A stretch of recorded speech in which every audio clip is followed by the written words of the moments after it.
Are you doing? So we see, we come across, we're now threatening. So that's when you do this kind of low arousal. Okay. So what should we do? Now, obviously, sometimes they might need a bit of that, but that's why in the morning, you know, I don't know about you, but, you know, if you have to wake your kids up in the morning, maybe don't be a bit too happy. It's really annoying. As soon as my wife does it, she's like, morning!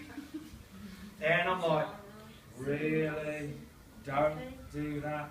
And all the way walking the dogs this morning, she just was on and on and on and on and on about work, and I'm going, shut up, please. So it takes me 2 hours to wake up.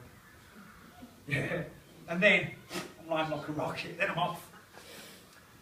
But yeah. She should watch Trolls. Hey? She should watch Trolls. Oh, is that in it? She's Poppy. Oh, I'll watch that then. Yeah. And I'll tell her. I'll say, Joe said. I think you might be Branch. Okay. I'll tell her that, Joe. She'll hunt you down. I'm joking, Joe. She won't hunt you down. Your children will have their own personal warning signs. You know, again, it's like your partner. I know when my wife storms upstairs and I hear, I know something's gone wrong. Your kids do the same, don't they? You know, I don't know, they might go, and then you go, well, it's going to be bad. Yeah? Pick them up. They might have a special movement. They might just do that. It might be, I don't know, it might be kind of a twitch. They might suddenly change their language. Or have complex behaviour. You know, it could be something, but everybody gives off, behaviour doesn't appear from nowhere. Okay? If you're paying attention, you will know when you're, and I bet, especially the moms, I bet you're really good at it, aren't you? I bet you spot them scissor like a reaper. Creepers in Minecraft. They're like, come on, Harry, let's go. Okay. Now, let's just get back to this. Okay, having autism is not stressful. If we left autistic people alone, they would flourish. This is really ironic, I think. What they find stressful is us going, this is how you need to live your life to be happy. This is the way we do things. And that causes stress because, so let's say Billy, he's not sleeping, he's noise sensitive, and he's got no routine in his life. Okay? This is Billy in the garden on that hot summer's day. So the neurotypicals in the room are down here. Can you see how now he keeps flashing? On a good day, he's going into crisis. Yeah, I think that's really, really important. And then when you're here, you can't deal with situational stressors. So if I give you an example, and this is really stupid, right? When I'm really, I am extreme, I know I am, in as much as my heroes, I'm really conflicted. I want to be the Dalai Lama, seriously. I love it. I just, you know, Buddhism, love all that. I want to be that. I want to be, you know. And then I've got my Hannibal Lecter side. Yeah? Now, when I'm calm, and you don't indicate, I'm like, go in peace. When I'm up here, if I was Magneto, I would throw your car in a tree and crush it. Yeah? So can you see, when you're up here, and that's why you've got to monitor yourself as well. You need to think, right, what mood am I in right now to be able to deal with my child? Because if you're up here, you're going to make bad choices. You need to try and come down here. And that's the hard bit. You need to be, you know, you need to maybe go, do you know what, I'm not in a good place, this is going to go wrong, I'm going to just walk off right now. Although it's difficult because they might chase you. And go, Mum, whack, whack, whack. Okay, but say, I don't know, somebody drops litter on the floor. You see, if we ignore the autism, they can't cope. So the theory is, let's get better at working with what we can work with. You see, it's not about us. So if we were in this school, what we do is, it's not about him learning that life's not fair. It's about, well, let's create autism-friendly environments. And then if he's in a classroom that's not sensory overloading, maybe he can deal with the fact that life's not fair. When he's in the back, when the lights are strobing, I mean, I guarantee this place has got strip lighting. Yeah, somewhere in these. I'm not being, you know, because a lot of the primary schools are like 1970s, right? Well, that's going off all day. So then somebody says the wrong thing, bang! They can't. That's my point. Now, anxiety is painful, isn't it? It's not nice, right? So You don't like pain, do you?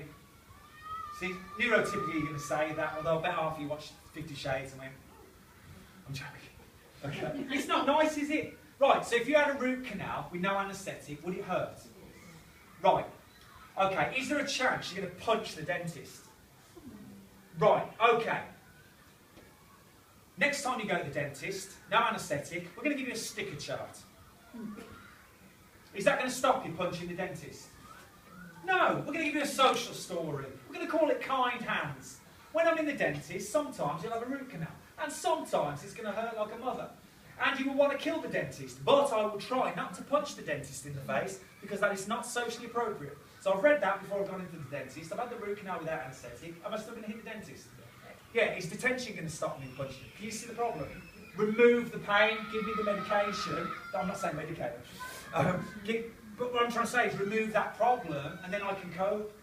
So reward systems, all that stuff can work in some situations, not if it's anxiety and it's painful. My brain says one thing with anxiety, get out and get out now. And I'll get out, but if you stop me, I'll knock you out to get out. That's what our kids are doing.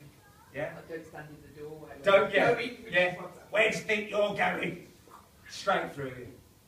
Okay. And then that's what Andy says. We'd argue that a reduction of stress. So instead of having behaviour management plans, we should have stress management plans for our kids. Yeah, happiness to it. I mean, that's the thing. I'm just, in society, we never ask this, do we? We never stop to go, are our kids happy?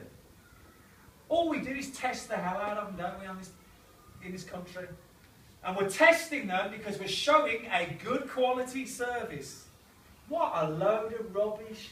You know, I would keep back and get on about the Scandinavian countries. They've got the happiest kids, they've got the brightest kids. Now, in my head, this is too simple. I know. Surely we should go, whatever they're doing, we need to do. I'm sure you've seen the video of the guy doing the poetry about the fish out and getting the fish to climb the tree. And how cars have changed over 100 years. Phones have changed over 100 years. Education has not changed over 100 years.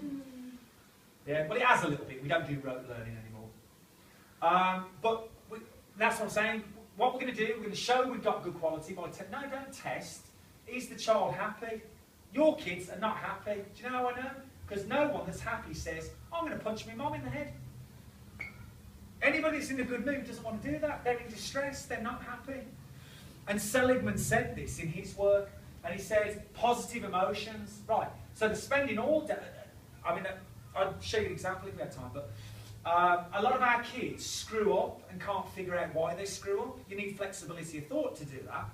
So a lot of our kids have low morale, low self-esteem. Yeah? Major. So there you go, we're unticking that one. Engagement. So engagement is in their activities, like you know, going on the PlayStation and stuff like that. But then we take away the PlayStation because they need to learn to behave. Yeah? Don't do that, by the way. Don't remove their special interest. You use it as a carrot to encourage them. Relationships are important, even for individuals on the spectrum. It's just they might be slightly different than with neurotypical people. And then meaning and achievement. You know, our kids have to feel that they're succeeding in life. Think about this, right? If you're on PlayStation and you're absolutely amazing, and you've got to rock up to this place and be made to feel that big, why would you want to come into this place? Wouldn't you want to go and be God on a PlayStation game? You would, wouldn't you? What? I don't know about you, but anything that I feel really, that I'm rubbish about, I tend to go, okay, I'm not bothered with that. Yeah? Seligman also, I don't know if you've ever come across the, in like occupations, they talk about things like, you know, in work they talk about what you're going to achieve for the year and stuff like that. Even in work, you're not allowed to be happy, are you? It's just one of those things. We've always got to be, why do you have to always keep improving and But I just think that's really, really key. We need to go, is the child happy? Aaron, he'll say this quite a lot. In terms of education, find a school that meets your child's emotional well-being, not the educational. Yeah? Find a school where they're happy, and if they're bright, they will then link into education. Colleges and universities are better suited than schools. It's really important. Honestly, that's the myth we're told, you've got to do it this way. You can learn anytime. Honestly, we do lifelong learning now. I love it. I love getting a passion and then learning about it and then You know, or could it be a career or something like that? Yeah, just a bit about professionals. Professionals are locked in. Okay, there are some amazing professionals. There are some useless professionals. There are some burnt-out professionals. They are trapped by their job, though. So like I say, you can have an amazing teacher in this school, but if the headmaster doesn't buy into autism, doesn't exist, you are going to have problems.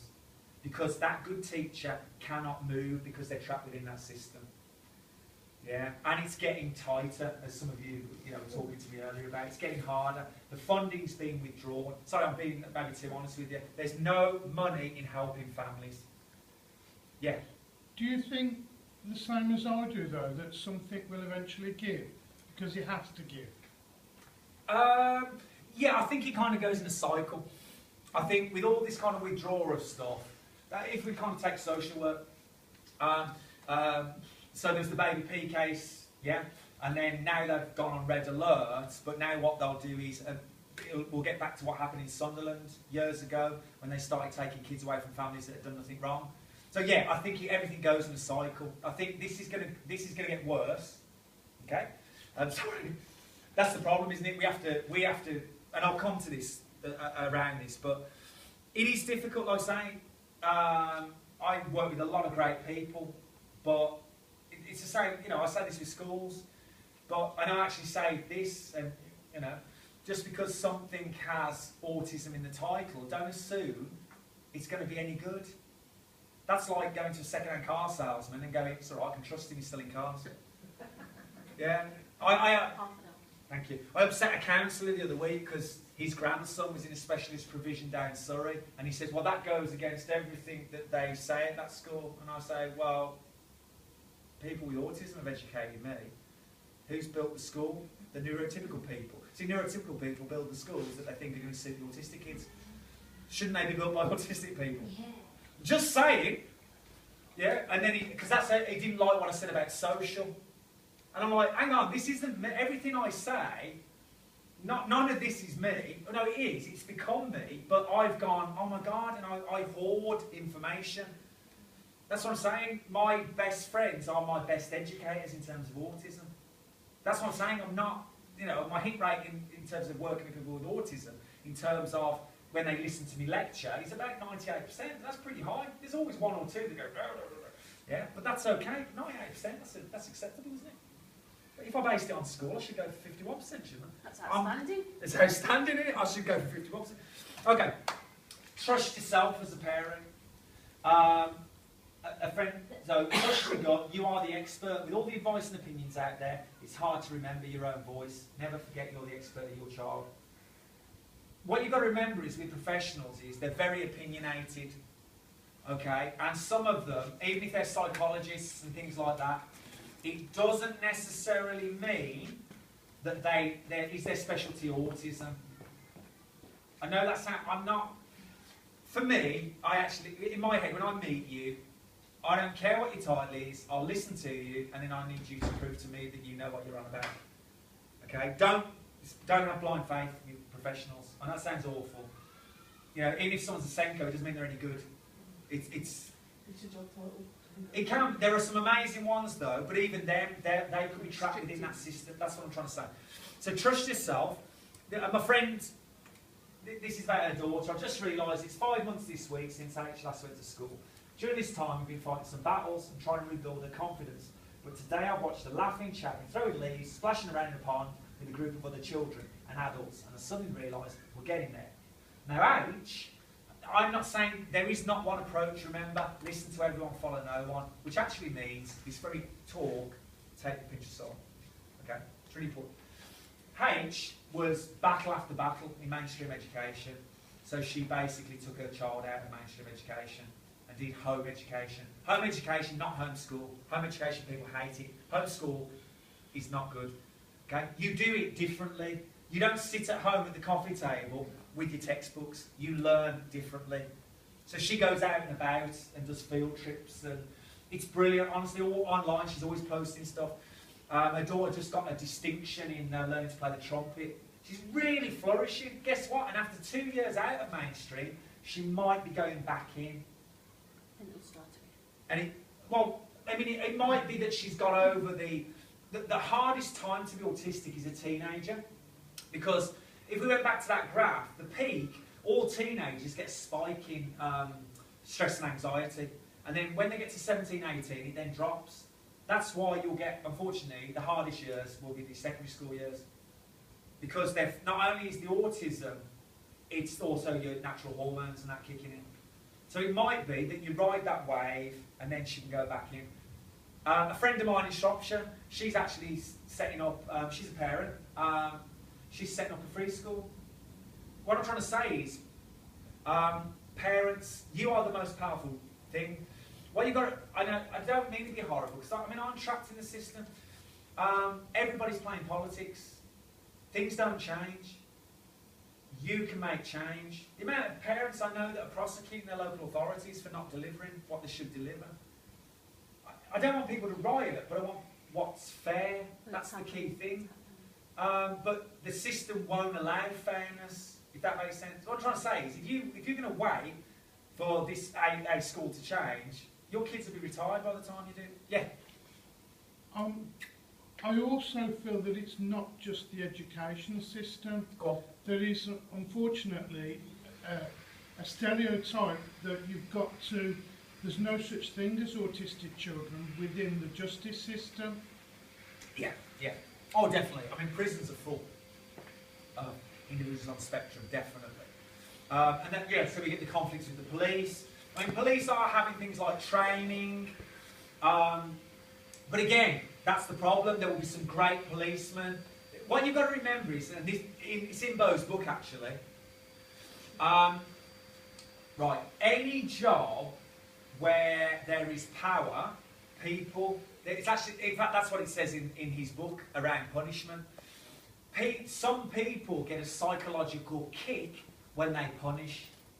They get off on it. So in any job, and that includes a parent, some people enjoy punishing.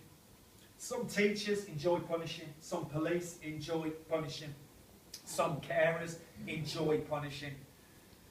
They get it. Say that if you read his book, it's brilliant because he just talks about this slight kick that people get from it. And then this is the final one, really. Connect with others. I always say with us, it's like having a shop. It's the Emperor's New Clothes. Yeah, you're the one saying there's a problem, and everyone around you is telling you you're wrong. But that's why so for instance, this group is brilliant. You've got to stick together. So you keep reinforcing with each other that you're right. It's hard, isn't it? Because I'll fire you up, and you'll go home tonight, and your other half will go, what a load of rubbish. And then all of a sudden you'll go, maybe he was wrong, maybe he was. And that's your problem. That's why you've got to go online, communicate, go on the Facebook page with this group, come here, have coffee, connect. And then, this is Jacob Barnett, who's autistic, but he said, keep an open mind, don't work alone, ask lots of questions, and learn. That's the key thing. And then, and then rebel. That's what he said. Honestly, don't be frightened to make forced change. And we will, if you all kind of stick together, we will. Hey, that's not bad, I'll shut up now. You can ask me anything if you want to, or you can just go home, whatever you want.